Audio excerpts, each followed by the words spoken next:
Vegan ਵਿਨਾਸ਼ਨ ਸੋਏ। ਵਾਹਿਗੁਰੂ ਜੀ ਕੀ ਫਤਿਹ ਹੈ।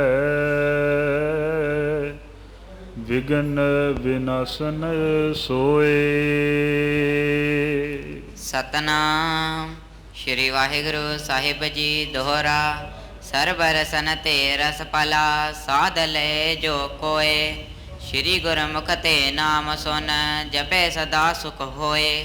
ਪਰਮ ਸਤਿਕਾਰਯੋਗ ਗੁਰੂ ਪਿਆਰੀ ਗੁਰਸਵਾਰੀ ਸਾਜੀ ਨਵਾਜੀ ਹੋਈ ਸਤ ਸੰਗਤ ਜੀ, ਬੜੇ ਹੀ ਵੱਡਿਆਂ ਭਾਗਾਂ ਵਾਲੇ ਹਾਂ। ਗੁਰਦੁਆਰਾ ਤਪ ਅਸਥਾਨ ਬਾਬਾ ਧਿਆਨ ਸਿੰਘ ਜੀ ਦੇ ਪਾਵਨ ਪਵਿੱਤਰ ਸਥਾਨਾਂ 'ਤੇ ਸੰਧਿਆ ਦੇ ਦੀਵਾਨ ਸਜੇ ਨੇ।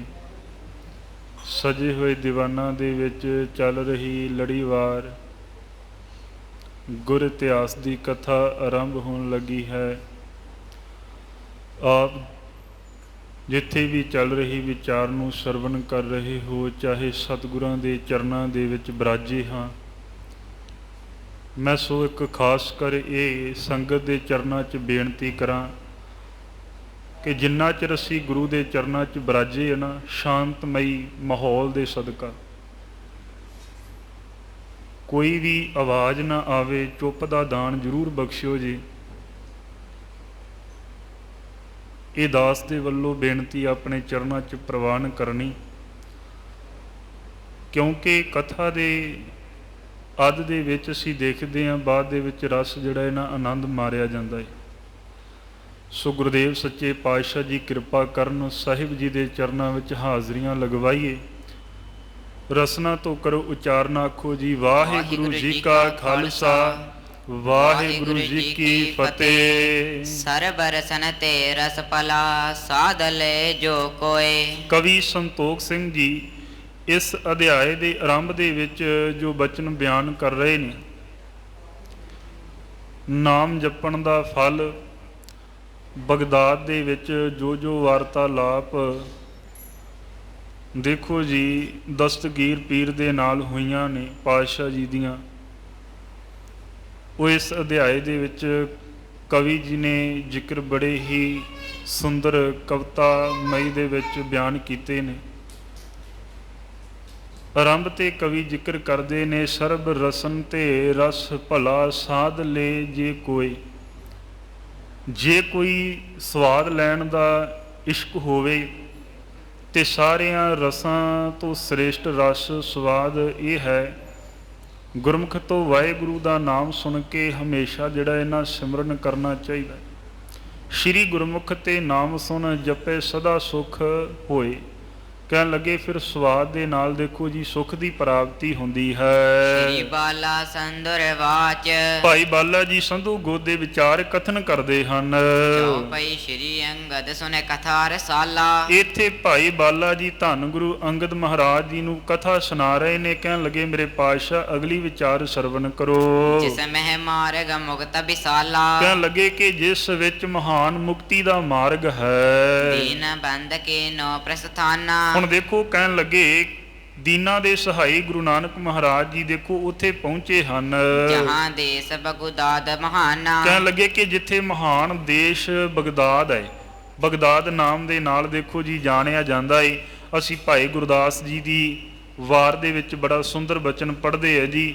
ਭਾਈ ਗੁਰਦਾਸ ਜੀ ਗੁਰੂ ਨਾਨਕ ਮਹਾਰਾਜ ਜੀ ਨੂੰ ਸੰਬੋਧਨ ਹੋ ਕੇ ਬਚਨ ਬਿਆਨਦੇ ਨੇ। ਫਿਰ ਬਾਬਾ ਗਿਆ ਬਗਦਾਦ ਨੂੰ ਬਾਹਰ ਜਾਏ ਕੀਆ ਅਸਥਾਨਾ। ਇੱਕ ਬਾਬਾ ਅਕਾਲ ਰੂਪ, ਦੂਜਾ ਰਬਾਬੀ ਮਰਦਾਨਾ।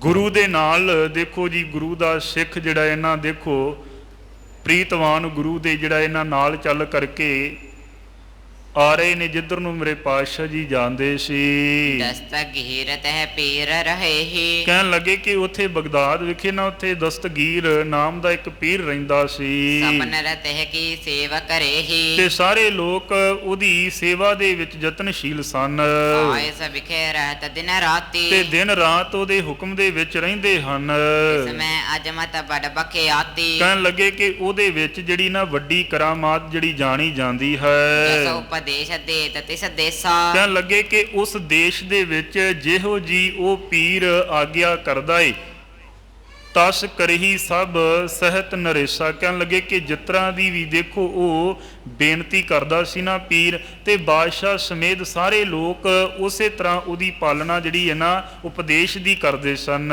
ਜਾਂ ਕੇ ਬਹੁਤ ਮੁਰੀਦ ਅਗਾਰੀ, ਕਹਿਣ ਲੱਗੇ ਕਿ ਜਿਹਦੇ ਅੱਗੇ ਬਹੁਤ ਜ਼ਿਆਦਾ ਸੇਵਕ ਸਨ, ਸੇਵੇ ਸਦ ਆਇਸ ਅਨੁਸਾਰੀ। ਤੇ ਜੋ ਉਸ ਦੇ ਹਮੇਸ਼ਾ ਹੁਕਮ ਅਨੁਸਾਰੀ ਹੋ ਕੇ ਉਹ ਦੇਖੋ ਉਹਦੇ ਸੇਵਕ ਜਿਹੜੇ ਸੇਵਾ ਕਰਦੇ ਸੀ।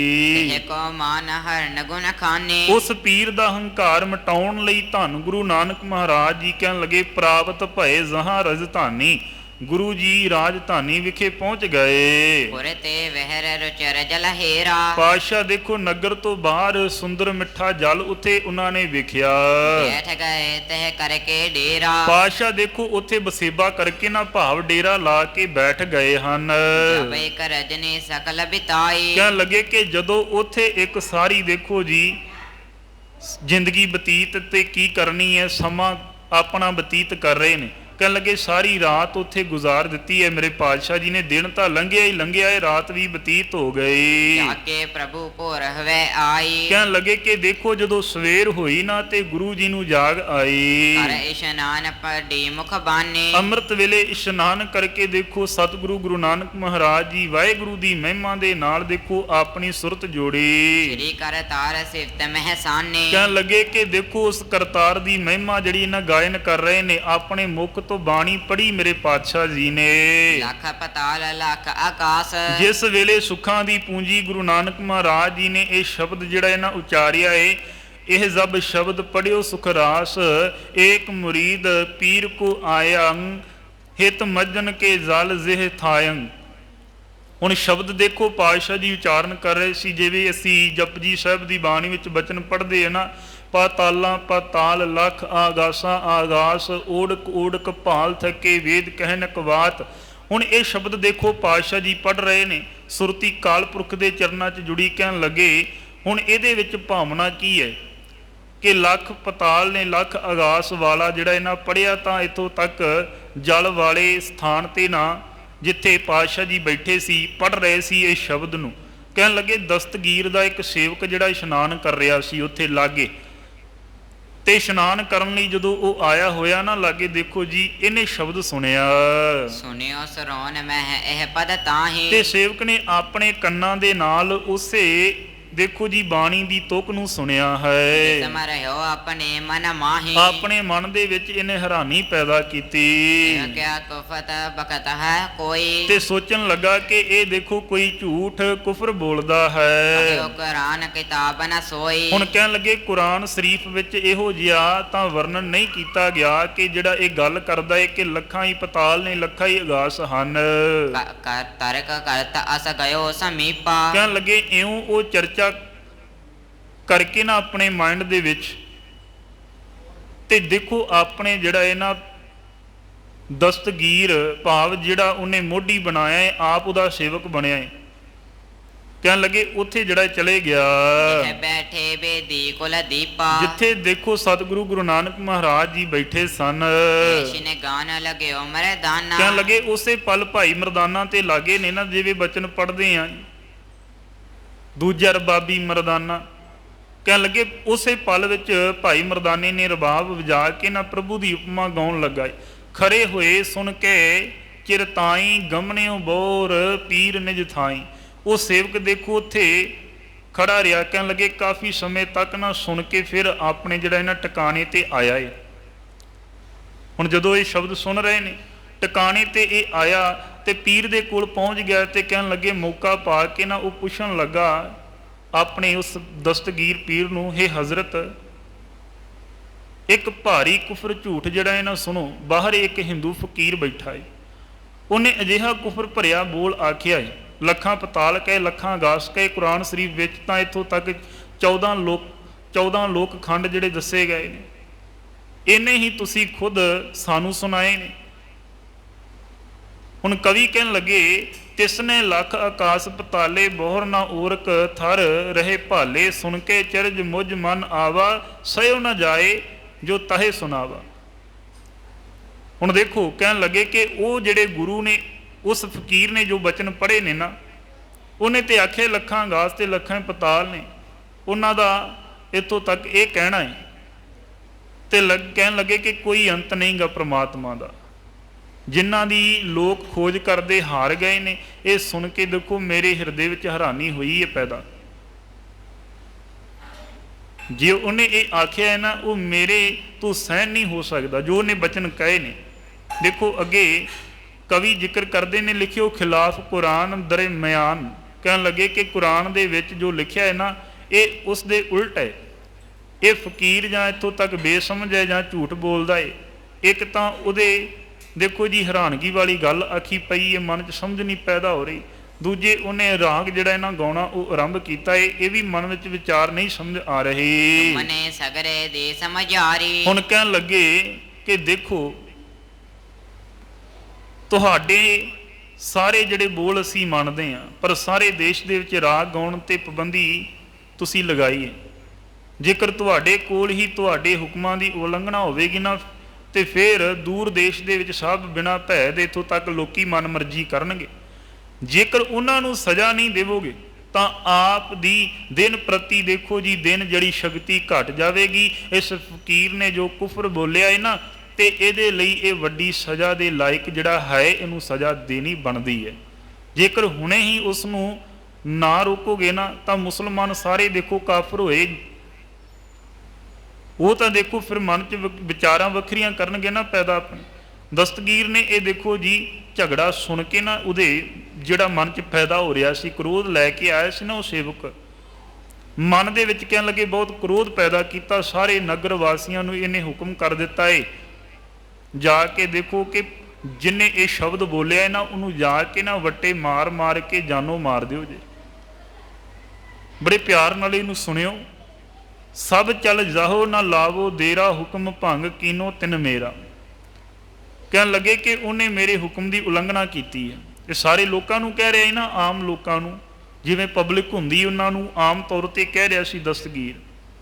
ਕਹਿ ਲੱਗੇ ਤੁਰੰਤ ਸਾਰੇ ਦੇਖੋ ਜੀ ਚਲੇ ਗਏ, ਦੇਰੀ ਕਿਸੇ ਨੇ ਨਹੀਂ ਲਗਾਈ, ਕਿਉਂ ਦਸਤਗੀਰ ਦੇ ਇਹ ਸਾਰੇ ਬਚਨ ਮੰਨਦੇ ਨੇ। ਵੈ ਹਦੂਰਨ ਯਕੀਨ ਟਿਆਈ। ਕਹਿਣ ਲੱਗੇ ਜਿਸ ਨੇ ਸਾਹਮਣੇ ਆ ਕੇ ਦੇਖੋ ਜੀ ਢੀਠਤਾ ਦਿਖਾਈ ਹੈ ਨਾ, ਤੇ ਫਿਰ ਦੂਰ ਹੋਣ ਤੇ ਕਿਵੇਂ ਡਰ ਪੈਦਾ ਕਰਾਂਗੇ।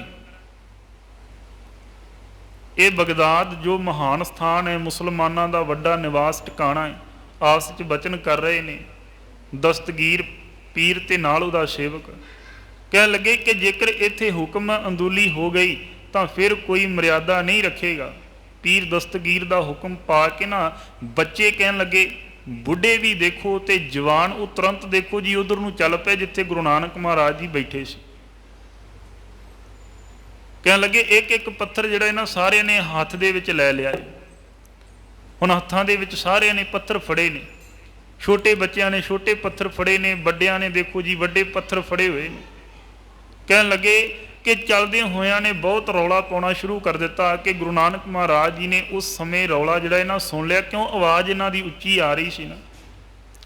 ਆਵਾਜ਼ ਵਿੱਚ ਕਹਿਣ ਲੱਗੇ ਕਿ ਲੰਬੀ ਭਾਂਗ ਦਿੱਤੀ ਇਹਨਾਂ ਨੇ ਕਿ ਕਿੱਥੇ ਹੈ ਜੀ, ਅਸੀਂ ਜਾ ਕੇ ਇਹਨੂੰ ਵੱਟੇ ਮਾਰਨੇ। ਦਸਤਗੀਰ ਨੇ ਆਖਿਆ ਹੈ। ਕਵੀ ਕਹਿਣ ਲੱਗੇ ਨਿਰੰਕਾਰ ਸਤਿ ਸ਼੍ਰੀ ਅਕਾਲਾ, ਗੁਰਬਰ ਏਕ ਓੰਕਾਰ ਕਿਰਪਾਲਾ, ਸੁਣ ਕਰ ਬਾਂਗ ਸਰਬ ਨਰ ਨਾਰੀ, ਸੁਨ ਮੁਨ ਹੋਏ ਇੱਕ ਵਾਰੀ। ਸਤਿਗੁਰੂ ਗੁਰੂ ਨਾਨਕ ਮਹਾਰਾਜ ਜੀ ਦੇ ਦੇਖੋ ਜੀ ਕੌਣ ਵੱਟੇ ਮਾਰ ਸਕਦਾ ਹੈ। ਨਿਰੰਕਾਰ ਸਤਿ ਸ਼੍ਰੀ ਅਕਾਲਾ, ਗੁਰਬਰ ਏਕ ਓੰਕਾਰ ਕਿਰਪਾਲਾ। ਇਹ ਜਦੋਂ ਹੇਕ ਵਾਲੀ ਆਵਾਜ਼ ਸੁਣ ਕੇ ਨਾ, ਸਾਰੇ ਜਿੰਨੇ ਵੱਟੇ ਲੈ ਕੇ ਆਏ ਸੀ, ਕਵੀ ਕਹਿਣ ਲੱਗੇ ਕਾਮਈ ਕਵਿਤਾ ਵਿੱਚ ਕਿ ਸਾਰੇ ਦੇਖੋ ਵੱਟੇ ਲੈ ਕੇ ਜਿਹੜੇ ਆਏ ਨਾ, ਜਦੋਂ ਇਹ ਸ਼ਬਦ ਪੜ੍ਹਿਆ ਹੈ ਪਾਤਸ਼ਾਹ ਜੀ ਨੇ, ਆਦਮੀ ਔਰਤਾਂ ਕਹਿਣ ਲੱਗੇ ਇੱਕ ਵਾਰ ਦੇ ਵਿੱਚ ਇੱਕੇ ਦਮ ਹੀ ਹੈ ਜਿਹੜਾ ਇਹਨਾਂ ਸੁਣ ਮਨ ਜਿਵੇਂ ਹੋ ਜਾਂਦਾ ਨਾ, ਬੰਦਾ ਚੁੱਪ ਹੋ ਜਾਂਦਾ ਹੈ। ਉਸੇ ਤਰ੍ਹਾਂ ਕਹਿਣ ਲੱਗੇ ਕਿ ਚੁੱਪ ਹੋ ਗਏ ਨੇ। ਜ਼ਬੇ ਬਲੋਕੀ ਅਜ਼ਮਤ ਪੀਨਾ, ਆਪੇ ਪੀਰ ਪਿਆਨੋ ਕੀਨਾ, ਮਾਨਵ ਬਿੰਦਰ ਲੈ ਨਿਜ ਸੰਗਾ, ਜੀਤਨ ਆਇਓ ਹਿਰਦੇ ਉਮੰਗਾ। ਜਿਸ ਵੇਲੇ ਪੀਰ ਨੇ ਇਹ ਭਾਰੀ ਕਰਾਮਾਤ ਜਾਣ ਲਈ ਨਾ, ਤੇ ਪੀਰ ਆਪ ਗੁਰੂ ਦੇ ਵੱਲ ਚੱਲ ਪਿਆਏ। ਆਪਣੇ ਦੇਖੋ ਨਾਲ ਬਹੁਤ ਲੋਕਾਂ ਦੇ ਇਕੱਠ ਨੂੰ ਲੈ ਕੇ ਦਿਲ ਵਿੱਚ ਬਹੁਤ ਉਤਸ਼ਾਹ ਦੇ ਨਾਲ ਜਿੱਤਣ ਲਈ ਆਇਆ ਹੈ ਕਿ ਮੈਂ ਜਿੱਤ ਹਾਸਲ ਕਰਾਂਗਾ। ਹੁਣ ਦੇਖੋ ਇਸੇ ਤਰ੍ਹਾਂ ਆਪਣੇ ਅੰਦਰ ਹੰਕਾਰ ਲੈ ਕੇ ਆਇਆ। ਨਿਜ ਅਜਮਤ ਜੜਤਾ ਸਭ ਕੇਰੀ। ਕਹਿਣ ਲੱਗੇ ਪੀਰ ਦਸਤਗੀਰ ਨੇ ਬਿਨਾਂ ਦੇਰੀ ਤੋਂ ਆਪਣੀ ਕਰਾਮਾਤ ਨਾਲ ਸਾਰਿਆਂ ਲੋਕਾਂ ਦੀ ਬੇਹੋਸ਼ੀ ਜਿਹੜੀ ਦੂਰ ਕਰ ਦਿੱਤੀ ਸੀ। ਜਿਨ੍ਹਾਂ ਨੂੰ ਦੇਖੋ ਜੀ ਐ ਸੁੰਨ ਮੁੰਨ ਹੋ ਗਈ ਨਾ, ਭਾਵ ਜਿਹੜੇ ਵੱਟੇ ਲੈ ਕੇ ਆਏ ਸੀ। ਗਰਭ ਚਲਾ ਜੈ ਸਮਾਤਨ ਕੇਤੂ। ਕਹਿਣ ਲੱਗੇ ਜਿਵੇਂ ਸੂਰਜ ਦੀ ਰੋਸ਼ਨੀ ਨੂੰ ਟਟਹਿਣਾ ਮਟਾਉਣਾ ਚਾਹੁੰਦਾ ਹੋਵੇ, ਭਾਣ ਤੇਜ ਹਰ ਚਾਇ ਹਦ ਖੋਤੂ। ਇਵੇਂ ਹੰਕਾਰ ਦੇ ਵਿੱਚ ਭਰਿਆ ਪੀਰ ਜਿੱਥੇ ਉਤਮ ਬੁੱਧੀ ਦੇ ਘਰ ਗੁਰੂ ਨਾਨਕ ਮਹਾਰਾਜ ਜੀ ਬੈਠੇ, ਉੱਥੇ ਆ ਕੇ ਹੰਕਾਰ ਦਿਖਾ ਰਿਹਾ। ਸਭਾ ਇੱਕ ਬਾਰ ਆਏ ਚੋ ਫੇਰੇ। ਜਿੱਧਰ ਸੁੱਖਾਂ ਦੀ ਪੂੰਜੀ ਬੈਠੇ, ਉਧਰ ਵੱਲ ਨੂੰ ਦੇਖੋ ਜੀ ਦਸਤਗੀਰ ਚੱਲ ਪਿਆ। ਤੇ ਮਾਰਨ ਕੀ ਇਹ ਪੂਜਾ ਉਚੇਰੇ। ਕਹਿਣ ਲੱਗੇ ਸਾਰੇ ਲੋਕ ਇੱਕੋ ਵਾਰ ਫੇਰ ਚਾਰੇ ਪਾਸਿਆਂ ਤੋਂ ਨਾ ਆ ਕੇ ਗੁਰੂ ਜੀ ਨੂੰ ਮਾਰਨ ਵਾਸਤੇ ਆਪਣੀਆਂ ਬਾਹਾਂ ਜਿਹੜੀਆਂ ਉੱਚੀਆਂ ਕਰ ਲੀਆਂ, ਵੱਟੇ ਹੱਥ 'ਚ ਫੜੇ ਹੋਏ ਨੇ। ਇੱਕ ਇੱਕ ਪਾਹਨ ਸਭ ਕਰਮਾਹੀ, ਅਨ ਗਨ ਮਾਨਵ ਗਿਣਤੀ ਨਾਹੀ। ਇੱਕ ਇੱਕ ਜਿਹੜਾ ਇਹਨਾਂ ਪੱਥਰ ਕਹਿਣ ਲੱਗੇ ਸਾਰੇ ਹੱਥਾਂ ਦੇ ਵਿੱਚ ਲੈ ਕੇ ਆਏ। ਬੇਸਮਾਰ ਲੋਕ ਨੇ, ਕੋਈ ਗਿਣਤੀ ਨਹੀਂ ਕੀਤੀ ਜਾ ਸਕਦੀ। ਆਲੇ ਦੁਆਲੇ ਦੇਖੋ ਜੀ ਕਿੰਨੇ ਲੋਕ ਇਕੱਠੇ ਹੋਏ ਨੇ ਦਸਤਗੀਰ ਦੀ ਆਗਿਆ ਨੂੰ ਮੰਨ ਕੇ, ਜਿਨ੍ਹਾਂ ਦੀ ਗਿਣਤੀ ਨਹੀਂ ਕੀਤੀ ਜਾ ਸਕਦੀ। ਬੇਸ਼ੁਮਾਰ ਉਹ ਲੋਕ ਆਏ। ਜਬ ਮਨ ਵਿਖੇ ਚਹਿਤ ਸਭ ਮਾਰਾ, ਤੇ ਛਿਨ ਸ਼੍ਰੀ ਪ੍ਰਭ ਕੀਨ ਹੁੰਕਾਰਾ। ਕਹਿਣ ਲੱਗੇ ਲੋਕਾਂ ਨੇ ਹੱਥ ਤੇ ਖੜੇ ਕਰ ਲਏ ਨੇ। ਜਿਸ ਵੇਲੇ ਸਾਰਿਆਂ ਦੇ ਮਨਾਂ ਦੇ ਵਿੱਚ ਪੱਥਰ ਮਾਰਨ ਦੀ ਇੱਛਾ ਹੋਈ ਨਾ, ਕਿ ਅਸੀਂ ਹੁਣ ਹੱਥ ਪਿੱਛੇ ਜਿਹੜਾ ਕੀਤਾ ਹੈ ਤੇ ਹੁਣ ਪੱਥਰ ਜਿਹੜਾ ਵਗਾ ਕੇ ਮਾਰਨ ਲੱਗੇ, ਇੱਛਾ ਕਹਿਣ ਲੱਗੇ ਜਦੋਂ ਇਹਨਾਂ ਲੋਕਾਂ ਦੇ ਅੰਦਰ ਜ਼ਾਹਰ ਹੋਈ ਹੈ, ਉਸੇ ਪਲ ਗੁਰੂ ਜੀ ਨੇ ਹੁਕਾਰਾ, ਭਾਵ ਜਿਵੇਂ ਹੰਗੂਰਾ ਜਿਹੜਾ ਇਹਨਾਂ ਮਾਰਿਆ ਹੈ। ਠਾਡੀ ਰਹੀ ਉਚੇਰੀ ਬਾਹਾਂ, ਉਤਰਹਿ ਤਰ ਨਾ ਉਤਾਰਿਓ ਚਾਹੇ। ਸਾਰਿਆਂ ਦੀਆਂ ਬਾਹਾਂ ਉੱਪਰ ਹੀ ਕੀਤੀਆਂ ਖੜੀਆਂ ਰਹਿ ਗਈਆਂ ਨੇ, ਬਾਹਾਂ ਹੇਠ ਨਹੀਂ ਜਿਹੜੀਆਂ ਉਤਰੀਆਂ। ਲੋਕੀ ਤਾਂ ਚਾਹੁੰਦੇ ਸੀ ਉਤਾਰਨੀਆਂ, ਪਰ ਦੇਖੋ ਜੀ ਕਹਿਣ ਲੱਗੇ ਉਹ ਜਿਹੜੀਆਂ ਬਾਹਾਂ ਉੱਥੇ ਹੀ ਟਿਕ ਗਈਆਂ ਹਨ। ਕਾਸ਼ਟ ਕੇ ਸਮਾਨ ਸੋ ਗਾਡੀ। ਹੁਣ ਕਹਿਣ ਲੱਗੇ ਬਾਹਾਂ ਲੱਕੜੀ ਦੇ ਵਾਂਗ ਐ ਗੱਡੀਆਂ ਗਈਆਂ, ਐ ਜਿਵੇਂ ਲੱਕੜੀ ਹੋਵੇ ਨਾ ਕੋਈ ਸੁੱਕੀ ਜੀ, ਉਸੇ ਤਰ੍ਹਾਂ ਬਾਹਾਂ ਖੜੀਆਂ ਹਨ। ਬਿਸਮ ਰਹੇ ਸਭ ਪੀਰਾ ਬਾਡੀ। ਕਹਿਣ ਲੱਗੇ ਸਾਰੇ ਹੈਰਾਨ ਹੋ ਰਹੇ ਸਨ ਲੋਕ, ਬਹੁਤ ਤਕਲੀਫ ਵੱਧ ਗਈ। ਦਸਤਗੀਰ ਆਪਣੀ ਤਹਿ ਕਾਲਾ। ਤੇ ਪੀਰ ਦਸਤਗੀਰ ਉਸੇ ਵੇਲੇ ਕਹਿਣ ਲੱਗੇ ਵੱਡੀ ਕਰਾਮਾਤ ਕਰਨ ਵਿੱਚ ਜਿਹੜਾ ਇਹਨਾਂ ਆਪ ਜ਼ਾਹਰ ਹੋਣ ਲੱਗਾ ਸੀ ਕਿ ਇਹ ਦੇਖੋ ਵੱਡੀ ਕਰਾਮਾਤ ਕਰਨ ਲੱਗਾ ਹੈ। ਕਛੂ ਨਾ ਲੱਗੀ ਰਹਿਓ ਪਹਿਚਾਰੀ। ਪਰ ਫਿਰ ਵੀ ਕੋਈ ਵੀ ਸਾਹਮਣੇ ਤੇ ਵਿਚਾਰ ਨਹੀਂ ਨਾ ਆ ਰਹੀ। ਥੱਕ ਹਾਰ ਕੇ ਪੀਰ ਜਿਹੜਾ ਇਹਨਾਂ ਕਹਿੰਦਾ ਮੈਂ ਹਾਰ ਗਿਆ ਹੈ, ਤੇ ਉਹਦੇ ਕੋਲੋਂ ਕੁਝ ਨਹੀਂ ਹੋ ਸਕਿਆ। ਮਨ ਦੇ ਵਿੱਚ ਇਹਨੇ ਜਾਣ ਲਿਆ, ਜਿਉ ਉੱਡ ਅਲਪ ਸੋ ਕਰੇ ਮੰਜੇਜਾ, ਸਵਤਾ ਕੇ ਦਬਾਏ ਦਿਓ ਤੇਜਾ। ਗੁਰੂ ਜੀ ਉਸ ਤੋਂ ਜ਼ਿਆਦਾ ਤਾਕਤ ਵਾਲੇ ਨੇ। ਸਮਝ ਗਿਆ ਕਿ ਹੁਣ ਇਹ ਦੇਖੋ ਜੀ ਮੇਰੇ ਤੋਂ ਵੀ ਅੱਗੇ ਤਾਕਤ ਵਾਲਾ ਮੈਨੂੰ ਪੁਰਸ਼ ਮਿਲ ਗਿਆ ਏ। ਜਿਵੇਂ ਤੁਸ਼ ਕਹਿਣ ਲੱਗੇ ਕਿ ਤਾਰਾ ਹੰਕਾਰ ਕਰੇ ਨਾ ਹੰਕਾਰ ਕਰੇ, ਕਿ ਸੂਰਜ ਦੇ ਤੇਜ ਨੂੰ ਮੈਂ ਦਬਾ ਦੇਵਾਂ। ਛੋਟਾ ਜਿਹਾ ਵਾਵ ਰੋਲਾ ਕਹਿਣ ਲੱਗੇ ਕਿ ਹਿਰਦੇ ਵਿੱਚ ਹੰਕਾਰ ਕਰਕੇ ਜਿਵੇਂ ਤਾਕਤਵਰ ਹਨੇਰੀ ਦੇ ਸਾਹਮਣੇ ਜਾਵੇ, ਤੇ ਉਹਦੀ ਕੀ ਔਕਾਤ ਹੈ ਜੀ ਵਾਵ ਰੋਲੇ ਦੀ। ਜਿੱਥੇ ਤੇ ਛੋਟਾ ਜਿਹਾ ਵਾਵ ਰੋਲਾ ਹੋਵੇਗਾ ਉਹ ਤੇ ਇੱਕ ਥਾਂ ਤੇ ਹੈ। ਹਨੇਰੀ ਦੇਖੋ ਜੀ ਸਾਰੇ ਥਾਂ ਤੇ ਹੈ। ਪਵਨ ਜਿਹੜੀ ਹਵਾ ਵਗ ਰਹੀ ਹੈ ਨਾ, ਉਹ ਸਾਰੇ ਥਾਂ ਤੇ ਕਾਇਨਾਤ ਹੈ। ਕਹਿਣ ਲੱਗੇ ਉਹ ਵਾਵ ਰੋਲਾ ਜਿਹੜੀ ਹੈ ਨਾ ਚੀਜ਼, ਉਹ ਹਵਾ ਦੀ ਇੱਥੋਂ ਤੱਕ ਹਨੇਰੀ ਦੀ ਬਰਾਬਰੀ ਕਦੇ ਵੀ ਨਹੀਂ ਕਰ ਸਕਦਾ। ਹੁਣ ਇਸੇ ਤਰ੍ਹਾਂ ਦੇਖੋ ਜੀ ਦਸਤਗੀਰ ਜਿਹੜਾ ਪੀਰ ਹੈ, ਚਾਹੇ ਉਹਦੇ ਕੋਲ ਕਰਾਮਾਤ ਚਾਹੇ ਕੋਈ ਤਾਕਤ ਹੈ, ਪਰ ਇਹ ਗੁਰੂ ਨਾਨਕ ਮਹਾਰਾਜ ਜੀ ਤੋਂ ਵੱਡਾ ਨਹੀਂ ਹੋ ਸਕਦਾ। ਕਵੀ ਕਹਿਣ ਲੱਗੇ ਅਸ ਵਿਚਾਰ ਕੇ ਗਇਓ ਸਮੀਪਾ, ਬੈਠਿਓ ਜੈ ਬੇਦੀ ਕੁਲ ਦੀਪਾ। ਇਉਂ ਵਿਚਾਰ ਕਰਕੇ ਜਿੱਥੇ ਬੇਦੀ ਕੁਲ ਦੇ ਦੀਪਕ ਗੁਰੂ ਨਾਨਕ ਮਹਾਰਾਜ ਜੀ ਬੈਠੇ ਨੇ। ਹੁਣ ਦੇਖੋ ਕਹਿਣ ਲੱਗੇ ਕਿ ਜਿਵੇਂ ਆਪਣੇ ਆਪ ਨੂੰ ਇਹਨੇ ਨੀਵਾਂ ਜਾਣ ਲਿਆ, ਉਸੇ ਤਰ੍ਹਾਂ ਪੀਰ ਨੇ ਸੋਚਿਆ ਕਿ ਗੁਰੂ ਜੀ ਨੂੰ ਗੁਣਾਂ ਦੇ ਨਾਲ ਜਿੱਤਿਆ ਜਾ ਸਕਦਾ ਹੈ। ਹੁਣ ਚਰਚਾ ਕਰਕੇ ਹਰਾ ਦੇਵਾਂਗਾ, ਇਹ ਸੋਚ ਰਿਹਾ ਹੈ। ਕਰਾਮਾਤ ਤੇ ਚਲੋ ਨਹੀਂ ਪੇਸ਼ ਆਈ, ਕਹਿਣ ਲੱਗਾ ਚਲੋ ਆਪਾਂ ਵਿਚਾਰਾਂ ਕਰਕੇ ਹਰਾ ਦੇਵਾਂਗੇ। ਇਹ ਵਿਚਾਰ ਕਰਕੇ ਨਾ ਮਨ ਦੇ ਵਿੱਚ ਬੇਦੀ ਕੁਲ ਦੇ ਨਿਸ਼ਾਨ ਗੁਰੂ ਨਾਨਕ ਮਹਾਰਾਜ ਜੀ ਜਿੱਥੇ ਬੈਠੇ ਸੀ ਉਹਨਾਂ ਦੇ ਕੋਲ ਚਲਾ ਗਿਆ ਏ। ਬੈਠੋ ਜੈ ਬੇਦੀ ਕੁਲ ਦੀਪਾ, ਜਾ ਕੇ ਲਾਗੇ ਜਿਹੜਾ ਬੈਠਿਆ ਏ ਤੇ ਪਾਤਸ਼ਾਹ ਜੀ ਨੂੰ ਇਹ ਬਚਨ ਜਿਹੜਾ ਇਹਨਾਂ ਸਾਂਝੇ ਕਰੇਗਾ। कहता पयो तू कूफर अलावा, ਤੇ ਪੀਰ ਕਹਿਣ ਲੱਗਾ ਕਿ ਤੂੰ ਬਹੁਤ ਹੀ ਜਿਹੜਾ ਇਹਨਾਂ ਝੂਠ ਬੋਲ ਰਿਹਾ वो ਹੈ। है तो कहते चल आवा, ਤੇ ਇਹ ਦਸਤਗੀਰ ਕਹਿਣ ਲੱਗਾ ਤੂੰ ਕੌਣ ਹੈ, ਕਿੱਥੋਂ ਚੱਲ ਕੇ ਆਇਆ ਹੈ। करामात कर बड़ी दिखाई, ਤੇ ਤੂੰ ਤੇ ਸਾਡੇ ਸਾਹਮਣੇ ਦੇਖੋ ਵੱਡੀ ਕਰਾਮਾਤ ਕਰਕੇ ਦਿਖਾਈ ਹੈ। लख पताल नंब खबर सुनाई, ਤੂੰ ਲੱਖ ਪਤਾਲਾਂ ਤੇ ਆਕਾਸ਼ਾਂ ਦੇ ਬਾਰੇ ਖਬਰ ਕਹੀ ਹੈ। उन सरोद मन चंचल करई, ਫਿਰ ਰਾਗ ਗਾਉਣ ਦੇ ਨਾਲ ਮਨ ਚੰਚਲ ਕਰ ਰਿਹਾ ਹੈ। सोगा मन के अनुसरई, ਉਸ ਗਾਉਣੇ ਦੇ ਤੂੰ ਕਿਸ ਤਰ੍ਹਾਂ ਜਿਹੜਾ ਇਹਨਾਂ ਹੱਕ ਵਿੱਚ ਹੈ, ਇਹ ਸਾਨੂੰ ਇਹਦੇ ਬਾਰੇ ਜਿਹੜੀ ਵਿਚਾਰ ਦੱਸੋ। बेमरे याद दो कह कीना, ਇਹ ਦੋਵੇਂ ਕੰਮ ਤੂੰ ਬਿਨਾਂ ਮਰਿਆਦਾ ਦੇ ਕੀਤੇ ਹਨ। याते हम दरवेश न चीना, ਇਸ ਲਈ ਅਸੀਂ ਅਜਿਹਾ ਕੋਈ ਦਰਵੇਸ਼ ਨਹੀਂ ਵੇਖਿਆ। इनके उत्तर आप उच्चार हो, ਇਹਨਾਂ ਗੱਲਾਂ ਦਾ ਤੁਸੀਂ ਆਪ ਸਾਨੂੰ ਜਿਹੜਾ ਇਹਨਾਂ ਜਵਾਬ ਦੇਵੋ ਜੀ। नत्र देश ते बहर सिधार हो, ਨਹੀਂ ਤਾਂ ਸਾਡੇ ਦੇਸ਼ ਨੂੰ ਛੱਡ ਕੇ ਤੁਸੀਂ ਇਸ ਦੇਸ਼ ਤੋਂ ਬਾਹਰ ਚਲੇ ਜਾਓ।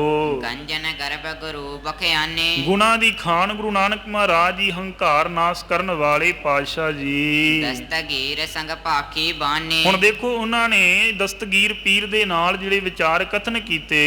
ये सरोद की निंद उचारी, ਕਹਿਣ ਲੱਗੇ ਜਿਸ ਰਾਗ ਦੀ ਤੁਸੀਂ ਨਿੰਦਾ ਕੀਤੀ तह ਹੈ की रीत सुनो सुखकारी, ਉਸ ਦੀ ਆਨੰਦ ਦੇਣ ਵਾਲੀ ਰੀਤੀ ਸੁਣੋ। ਪਾਤਸ਼ਾਹ ਹੁਣ ਦੇਖੋ ਇਸ ਦਸਤਗੀਰ ਪੀਰ ਨੂੰ ਇਹ ਬਚਨ ਬਿਆਨ ਕਰ श्री ਰਹੇ। कर तार सिफत मह अगावे, ਪ੍ਰਭੂ ਦੀ ਵਡਿਆਈ ਵਿੱਚ ਅਸੀਂ ਜਿਹੜਾ ਇਹਨਾਂ ਪਾਤਸ਼ਾਹ ਕਹਿਣ ਲੱਗੇ ਕਿ ਰਾਗ ਜਿਹੜਾ ਇਹ ਗਾਉਂਦੇ ਹਾਂ। बस जय है मन बहर कमावे, ਹੁਣ ਦੇਖੋ ਪਾਤਸ਼ਾਹ ਕਹਿਣ ਲੱਗੇ ਕਿ ਜਿਵੇਂ ਮਨ ਦੇ ਵਿੱਚ ਕੋਈ ਵਿਕਾਰ ਪੈਦਾ ਹੁੰਦਾ ਹੈ ਤੇ ਅਸੀਂ ਪ੍ਰਭੂ ਦੀ ਉਸਤਤ ਗਾਇਨ ਕਰਕੇ ਦੇਖੋ ਇਸ ਮਨ ਨੂੰ ਕਹਿਣ ਲੱਗੇ ਪਾਤਸ਼ਾਹ ਕਿ ਇਸ ਚੰਦਰੇ ਮਨ ਨੂੰ ਅਸੀਂ ਵਸ ਵਿੱਚ ਕਰਨਾ ਜਿਹੜਾ ਇਹਨਾਂ ਚਾਹ ਰਹੇ ਹਾਂ, ਤਾਂ ਫਿਰ ਦੇਖੋ ਉਹਨੂੰ ਅਸੀਂ ਸ਼ਬਦ ਨੂੰ ਕਮਾਉਣੇ ਆ, ਸ਼ਬਦ ਨੂੰ ਗਾਉਣੇ ਆ ਤੇ ਸਾਨੂੰ ਆਨੰਦ ਆਉਂਦਾ ਏ। ਸੁਨੇ ਰਾਗ ਰਸ ਲੇਵਨ ਕਾਰਨ ਹੋਵੇ ਤਿਸ ਮੈਂ ਹਰ ਨਾਮ ਉਚਾਰਨ।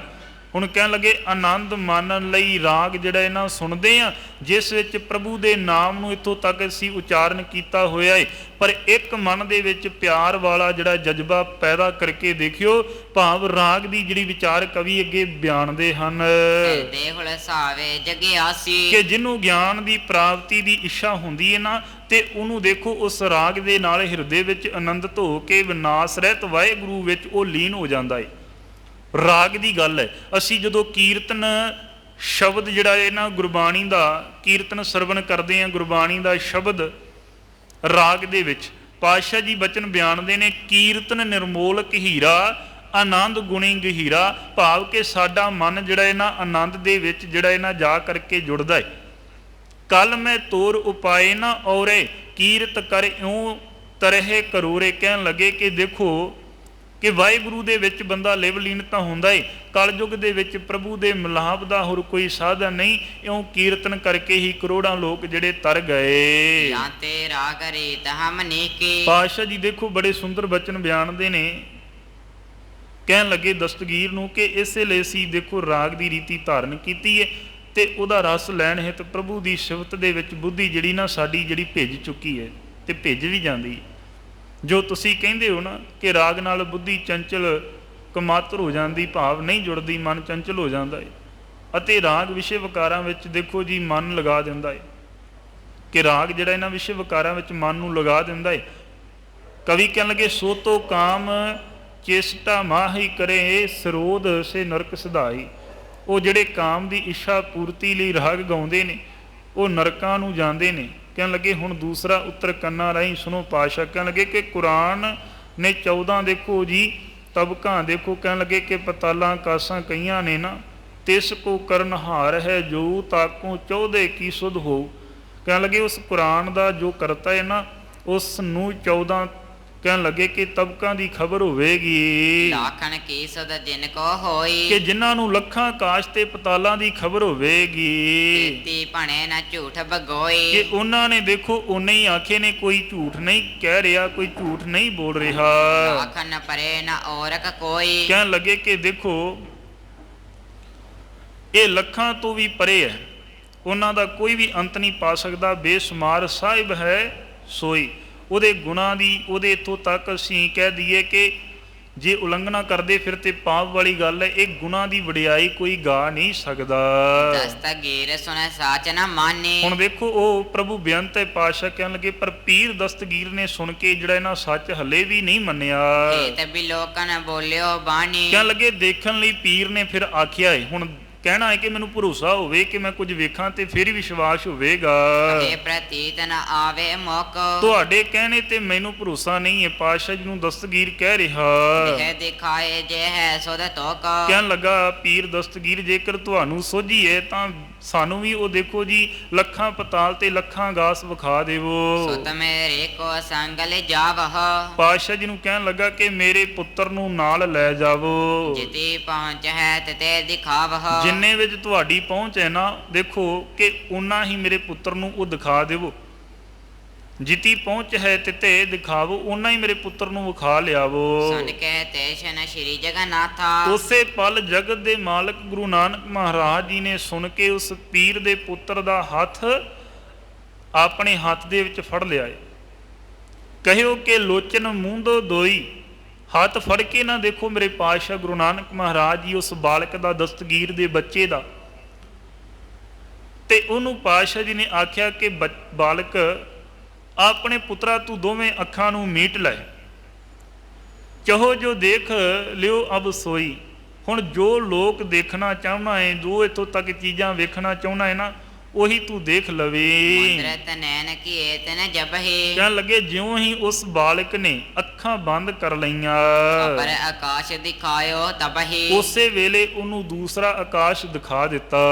ਇਤਕ ਦਿਸਤ ਹੈ ਬੀਚ ਬਿਹਾਰੇ। ਕਿੰਨੇ ਹੀ ਦਿਨ ਉਸ ਵਿੱਚ ਕਹਿਣ ਲੱਗੇ ਕਿ ਵਿਚਰੇ ਨੇ। ਕਿੰਨੇ ਦਿਨ ਹੁਣ ਉਹਦੇ ਵਿੱਚ ਵਿਚਰੇ। ਬਹਰ ਔਰ ਭਨ ਮਾਹੇ ਪਧਾਰੇ। ਤੇ ਫਿਰ ਹੋਰ ਆਕਾਸ਼ਾਂ ਵਿੱਚ ਕਹਿਣ ਲੱਗੇ ਕਿ ਜਾ ਪਹੁੰਚਾਇਆ ਹੈ। ਕਿਉਂ ਗੁਰੂ ਨਾਨਕ ਮਹਾਰਾਜ ਜੀ ਦਾ ਹੱਥ ਫੜਿਆ ਹੈ ਜੀ। ਸਾਰੀਆਂ ਚੀਜ਼ਾਂ ਦੀਆਂ ਸੋਝੀਆਂ ਹੋ ਰਹੀਆਂ ਉਸ ਬਾਲਕ ਨੂੰ। ਤਿਹ ਕੋ ਦੇਖ ਕੇ ਤਕ ਦਿਨ ਮਾਹੀ। ਜਦੋਂ ਉਹਨੂੰ ਦੇਖਦਿਆਂ ਬਹੁਤ ਦਿਨ ਹੋ ਗਏ ਨਾ ਆਨ ਆਕਾਸ਼ ਪਿਖਾ ਪੁਨ ਜਾਹੀ। ਤੇ ਹੋਰ ਆਕਾਸ਼ ਫੇਰ ਜਾ ਕੇ ਜੀ ਕਹਿਣ ਲੱਗੇ ਕਿ ਦੇਖੋ ਜੇ ਹੋਰ ਦੇਖਣੇ ਨੇ ਤੇ ਫਿਰ ਜਿਹੜਾ ਇਹਨਾਂ ਕਾਫੀ ਦਿਨ ਲਗਾਉਣੇ ਪੈਣੇ। ਇਸ ਬਿਦ ਸੋ ਬਹੁ ਬਰਖ ਬਿਤਾਏ। ਇਸੇ ਢੰਗ ਨਾਲ ਬਹੁਤ ਕਹਿਣ ਲੱਗੇ ਕਿ ਸਾਲ ਗੁਜ਼ਾਰੇ। ਲੱਖ ਆਕਾਸ਼ ਤਹਾਂ ਦਿਖਰਾਏ। ਉਸ ਨੂੰ ਦੇਖੋ ਲੱਖਾਂ ਆਕਾਸ਼ ਜਿਹੜਾ ਇਹਨਾਂ ਦਿਖਾ ਦਿੱਤੇ ਉਸ ਬਾਲਕ ਨੂੰ। ਬਹਰ ਗਏ ਪਤਾਲਨ ਮਾਹੀ। ਫੇਰ ਕਹਿਣ ਲੱਗੇ ਪਤਾਲਾਂ ਵਿੱਚ ਜਾ ਗਏ। ਪ੍ਰਥਮ ਏਕ ਦਿਖਾਵਾ ਤਾਹੀ। ਪਹਿਲਾਂ ਉੱਥੇ ਇੱਕ ਪਤਾਲ ਦਿਖਾਇਆ। ਇਤਕਾ ਦਿਨਨ ਸੋ ਫਿਰ ਕਰ ਸਾਰੇ। ਕਾਫੀ ਦਿਨ ਸਭ ਥਾਵਾਂ ਤੇ ਕਹਿਣ ਲੱਗੇ ਘੁੰਮ ਰਹੇ ਨੇ। ਬਹੁਰੋ ਦੁੱਤੇ ਪਤਾਲ ਪਧਾਰੇ। ਫਿਰ ਕਹਿਣ ਲੱਗੇ ਕਿ ਘੁੰਮ ਫਿਰ ਕੇ ਨਾ ਮੁੜ ਕੇ ਦੂਜੇ ਪਤਾਲ ਵਿੱਚ ਜਾ ਪਹੁੰਚੇ। ਸੋਨੇ ਕੀ ਬਿਦ ਦੀਨ ਦਿਖਾਰੀ। ਕਹਿਣ ਲੱਗੇ ਉਹਨਾਂ ਸੁੰਦਰ ਢੰਗ ਨਾਲ ਦੂਜਾ ਪਤਾਲ ਜਿਹੜਾ ਇਹਨਾਂ ਮੇਰੇ ਪਾਤਸ਼ਾਹ ਜੀ ਨੇ ਉਸ ਬਾਲਕ ਨੂੰ ਦਿਖਾਇਆ। ਹੁਣ ਤੀਜੇ ਗਏ ਜਗ ਸਾਈ। ਤੇ ਫਿਰ ਤੀਜੇ ਪਤਾਲ ਵਿੱਚ ਜਗਤ ਦੇ ਮਾਲਕ ਗੁਰੂ ਨਾਨਕ ਮਹਾਰਾਜ ਜੀ ਦੇਖੋ ਬਾਲਕ ਨੂੰ ਨਾਲ ਲੈ ਗਏ। ਇਸ ਬਿਦ ਸੋ ਜੇ ਲੱਖ ਪਤਾਲਾ। ਇਸ ਪ੍ਰਕਾਰ ਨਾਲ ਕਹਿਣ ਲੱਗੇ ਜੋ ਲੱਖਾਂ ਪਤਾਲ ਸਨ ਨਾ ਸਰਬ ਦਿਖਾਏ ਤਾਹੇ ਕਿਰਪਾਲਾ। ਸਾਰੇ ਕਿਰਪਾ ਵਾਲੇ ਗੁਰੂ ਨਾਨਕ ਮਹਾਰਾਜ ਜੀ ਨੇ ਉਹਨੂੰ ਦਿਖਾ ਦਿੱਤੇ। ਬਹੁਤ ਬਰਖ ਲਗ ਕਾਲ ਬਿਤਾਇਓ। ਬਹੁਤ ਸਾਲਾਂ ਤੱਕ ਸਮਾਂ ਜਿਹੜਾ ਇਹਨਾਂ ਬਤੀਤ ਹੋ ਗਿਆ। ਵਿਚਰਤ ਪੀਰ ਤਾਤ ਅਕੁਲਾਇਓ। ਤੇ ਘੁੰਮਦਾ ਫਿਰਦਾ ਹੋਇਆ ਕਹਿਣ ਲੱਗੇ ਪੀਰ ਦਾ ਪੁੱਤਰ ਬਹੁਤ ਵਿਆਕੁਲ ਹੋ ਗਿਆ। ਹਾਥ ਬੰਦ ਕੈ ਗੁਰੂ ਅਗਾਰੀ। ਹੁਣ ਹੱਥ ਜੋੜ ਕੇ ਨਾ ਐ ਖੜ ਗਿਆ ਹੈ। ਹੋਏ ਅਧੀਨ ਬਹੁ ਬਿਨੇ ਉਚਾਰੀ। ਗੁਰੂ ਦੇ ਚਰਨਾਂ 'ਚ ਐ ਪਿਆਰ ਸਹਿਤ ਕਹਿਣ ਲੱਗੇ ਕਿ ਝੁਕੇ ਇਹਨੇ ਬੇਨਤੀ ਕੀਤੀ। ਅੰਤ ਨ ਆਵਤ ਗੈਨ ਪਤਾਲਾ। ਆਕਾਸ਼ਾਂ ਤੇ ਪਤਾਲਾਂ ਦਾ ਕੋਈ ਅੰਤ ਨਹੀਂ। ਆਖ ਰਿਹਾ ਇਹ ਬਚਨ ਆਪਣੀ ਜੀਭਾ ਤੋਂ ਵਿਚਰਤ ਬੀਤ ਗਇਓ ਚਿਰ ਕਾਲਾ। ਕਿ ਸਾਨੂੰ ਘੁੰਮਦਿਆਂ ਬਹੁਤ ਸਮਾਂ ਜਿਹੜਾ ਗੁਜ਼ਰ ਗਿਆ ਹੈ। ਚਲੋ ਆਪਣੇ ਅਬਾਸ ਥਾਨਾ। ਹੁਣ ਕਿਰਪਾ ਕਰਕੇ ਆਪਣੇ ਸਥਾਨ ਤੇ ਵਾਪਸ ਚਲੋ। ਮੁਖ ਦਾਇ ਹਾਂ ਲਖੋ ਨ ਆਨਾ। ਤੁਸੀਂ ਖੁਦਾ ਦਾ ਰੂਪ ਹੋ। ਮੈਂ ਹੋਰ ਕੋਈ ਤੁਹਾਡੇ ਵਰਗਾ ਦੇਖਿਆ ਨਹੀਂ ਸੁਨ ਹੈ। ਕੇ ਸ੍ਰੀ ਗੁਰ ਗਿਰਾ ਉਚਾਰੀ। ਇਹ ਸੁਣ ਕੇ ਦੇਖੋ ਬਚਨ ਗੁਰੂ ਨਾਨਕ ਮਹਾਰਾਜ ਜੀ ਨੇ ਬਚਨ ਆਖਿਆ। ਜੇ ਕਿਛ ਚਾਹੋ ਹੋਵੇ ਹਿਰਦੇ ਮਝਾਰੀ। ਪਾਤਸ਼ਾਹ ਕਹਿਣ ਲੱਗੇ ਜੇਕਰ ਹਿਰਦੇ ਅੰਦਰ ਇੱਛਾ ਹੋਰ ਹੈ ਨਾ ਦੇਖਣ ਦੀ ਤੇ ਬਾਲਕ ਤੂੰ ਦੱਸ। ਦੇਖੋ ਔਰ ਆਕਾਸ਼ ਪਤਾਲਾ। ਪਾਤਸ਼ਾਹ ਕਹਿਣ ਲੱਗੇ ਹੋਰ ਆਕਾਸ਼ ਪਤਾਲ ਦੇਖ ਲਵੋ ਜੇ ਦੇਖਣੇ ਹਨ। ਤਾਂ ਨਹੀਂ ਕਛ ਰਹੇ ਵਿਸਾਲਾ। ਜਿਨ੍ਹਾਂ ਦਾ ਕੋਈ ਅੰਤ ਨਹੀਂ ਬੇਸ਼ੁਮਾਰ ਨੇ। ਇਹਨਾਂ ਦੀ ਇਥੋਂ ਤੱਕ ਮਹਿਮਾ ਨਹੀਂ ਗਾਇਨ ਕੀਤੀ ਜਾ ਸਕਦੀ। ਜੇਕਰ ਅਕੁਲਾਵਾ ਚਿਤ ਤੋਰਾ। ਜੇਕਰ ਤੇਰਾ ਦਿਲ ਵਿਆਕੁਲ ਹੋ ਗਿਆ ਹੈ ਚਲਿਓ ਚਹਤਾ ਹੈ अपने ठोरा ਤੇ ਆਪਣੇ ਸਥਾਨ ਤੇ ਜਾਣ ਦੀ ਇੱਛਾ ਤੇਰੇ ਅੰਦਰ ਜ਼ਾਹਰ ਹੋ ਰਹੀ। तब पित निश्चा आवह जैसे ਤੇ ਜਿਸ ਤਰ੍ਹਾਂ ਤੇਰੇ ਪਿਤਾ ਨੂੰ ਭਰੋਸਾ ਹੋ ਜਾਵੇਗਾ ਆਪਾਂ ਤੈਨੂੰ ਸਾਰੀਆਂ ਚੀਜ਼ਾਂ ਦਿਖਾ ਦਿੱਤੀਆਂ, कारज करो आप अब वैसे ਹੁਣ ਤੂੰ ਉਸੇ ਤਰ੍ਹਾਂ ਦਾ ਕੰਮ ਕਰ ਕਿ ਤੇਰੇ ਪਿਤਾ ਨੂੰ ਭਰੋਸਾ ਹੋ ਜਾਵੇ। संकट में परचामित होई ਕਹਿਣ ਲੱਗੇ ਸੰਗਤ ਵਿੱਚ ਕੜਾਹ ਪ੍ਰਸ਼ਾਦ ਤਿਆਰ ਹੋਇਆ ਹੈ, कहते लेकर चलिए सोई ਉੱਥੋਂ ਉਹ ਲੈ ਕੇ हंस ਚਲੀਏ। के गए जहाँ सत संगत ਇਸ ਤਰ੍ਹਾਂ ਆ ਕੇ ਨਾ ਜਿੱਥੇ ਸਤ ਸੰਗਤ ਕਰ ਰਹੇ ਸੀ ਨਾ ਸਾਰੇ, ਫਿਰ ਦੇਖੋ ਉੱਥੇ ਗਏ। बैठी संतन की शुभ पंगत ਸੰਤਾਂ ਦੀ ਸੁੰਦਰ ਪੰਗਤ ਬੈਠੀ ਹੋਈ ਸੀ। श्री गुरु को अवलोका जब ही ਜਿਸ ਵੇਲੇ ਸੰਗਤ ਨੇ ਗੁਰੂ ਜੀ ਨੂੰ ਦੇਖਿਆ, गुर पर हर्क उठे सब तब ही ਉਸੇ ਵੇਲੇ ਸਾਰਿਆਂ ਨੇ ਹਿਰਦੇ ਵਿੱਚ ਖੁਸ਼ੀ ਦੇ ਨਾਲ ਦੇਖੋ ਆਪਣੇ ਗੁਰੂ ਦੀ ਪ੍ਰੀਤ ਪੈਦਾ ਕੀਤੀ। पद पंकज पर बंधन तारी ਸਤਿਗੁਰੂ ਗੁਰੂ ਨਾਨਕ ਮਹਾਰਾਜ ਜੀ ਦੇ ਚਰਨਾਂ ਕਮਲਾਂ ਤੇ ਆ ਕੇ ਇਹਨਾਂ ਸਾਰਿਆਂ ਨੇ ਮੱਥਾ ਟੇਕਿਆ। बैठारे पुनः सभा मजारी ਕਹਿਣ ਲੱਗੇ ਫਿਰ ਗੁਰੂ ਜੀ ਨੂੰ ਮੰਡਲੀ ਵਿਚਕਾਰ ਬਿਠਾ ਲਿਆ। दीप आप आरती उतारी ਹੁਣ ਦੇਖੋ ਕਹਿਣ ਲੱਗੇ ਕਿ ਸਤਿਗੁਰੂ ਦੀ ਮਹਿਮਾ ਦੇ ਵਿੱਚ ਸਾਰੇ ਦੇਖੋ ਗੁਰੂ ਦੀ ਐ ਜਿਵੇਂ ਆਰਤੀ ਉਤਾਰ ਰਹੇ। पूजन कीन प्रशंस विचारी ਇਹ ਕਵੀ ਨੇ ਦੇਖੋ ਆਪਣੀ ਕਾਮਈ ਕਵਿਤਾ ਵਿੱਚ ਜ਼ਿਕਰ ਬਿਆਨਿਆ ਹੈ ਉਸਤਤ ਦੇ ਅਨੁਸਾਰ। ਕਹਿਣ ਲੱਗੇ ਕਿ ਗੁਰੂ ਦੀ ਪੂਜਾ ਉਸਤਤ ਕਰ ਰਹੇ ਨੇ। ਕੜਾਹ ਪ੍ਰਸ਼ਾਦ ਸ੍ਰੇਸ਼ਟ ਢੰਗ ਦੇ ਨਾਲ ਤਿਆਰ ਕੀਤਾ, ਖੜੇ ਹੋ ਕੇ ਪ੍ਰੇਮ ਸਹਿਤ ਅਰਦਾਸ ਕੀਤੀ। ਕਹਿਣ ਲੱਗੇ ਫਿਰ ਸਾਰਿਆਂ ਵਿੱਚ ਕੜਾਹ ਪ੍ਰਸ਼ਾਦ ਵਰਤਾ ਦਿੱਤਾ। ਪੀਰ ਦਾ ਪੁੱਤਰ ਪ੍ਰਸ਼ਾਦ ਲੈ ਕੇ ਬਹੁਤ ਖੁਸ਼ ਹੋਇਆ। ਇਸ ਪ੍ਰਕਾਰ ਕਹਿਣ ਲੱਗੇ ਵੱਡੀ ਸੰਗਤ ਗੁਰੂ ਜੀ ਫਿਰੇ ਨੇ ਤੇ ਫਿਰ ਉਹਨੂੰ ਜਿਹੜਾ ਇਹਨਾਂ ਘੁੰਮ ਕੇ ਸਾਰਾ ਕੁਝ ਦਿਖਾਇਆ। ਜਿਸ ਵੇਲੇ ਉਸਨੇ ਠੂਠਾ ਪੂਰਾ ਭਰ ਲਿਆ ਤਾਂ ਗੁਰੂ ਜੀ ਨੇ ਫਿਰ ਚਾਲੇ ਪਾ ਦਿੱਤੇ। ਉਹ ਬਗਦਾਦ ਦੇਸ਼ ਵਿੱਚ ਆ ਗਏ ਨੇ। ਫਿਰ ਦੇਖੋ ਕਹਿਣ ਲੱਗੇ ਬਗਦਾਦ ਦੇਸ਼ ਵਿੱਚ ਆਏ, ਜਿਸ ਥਾਂ ਤੇ ਪੀਰ ਬੈਠਿਆ ਹੋਇਆ ਸੀ ਨਾ, ਪੀਰ ਨੇ ਪੁੱਤਰ ਕੋਲੋਂ ਪੁੱਛਿਆ ਕਿ ਲੱਖਾਂ ਪਤਾਲ ਤੇ ਕਾਸ਼ ਦੇਖ ਲਏ ਨੇ, ਜਾਂ ਫਕੀਰ ਨੇ ਝੂਠ ਹੀ ਬੋਲਿਆ ਤੈਨੂੰ ਨਾਲ ਲੈ ਗਿਆ ਸੀ, ਤੁਸੀਂ ਝਟਪਟ ਹੀ ਵਾਪਸ ਆ ਗਏ। ਹੁਣ ਉਹਨੂੰ ਮਹਿਸੂਸ ਹੋ ਰਿਹਾ ਹੈ ਕਿ ਕਾਫੀ ਸਮਾਂ ਲੱਗਾ ਹੈ ਤੇ ਇਹ ਕਹਿ ਰਿਹਾ ਹੈ ਕਿ ਝਟਪਟ ਹੀ ਆ ਗਏ ਨੇ। ਵਿਸਮਿਓ ਦਸਤਗੀਰ ਸੁਤ ਸੁਣ ਕੇ ਅਤਸੈ ਅਚਰਜ ਕੋ ਮਨ ਗੁਣ ਕੇ। ਕਹਿਣ ਲੱਗੇ ਦਸਤਗੀਰ ਦਾ ਪੁੱਤਰ ਸੁਣ ਕੇ ਹੈਰਾਨ ਹੋ ਗਿਆ। ਪਿਤਾ ਦੀ ਵਿਚਾਰ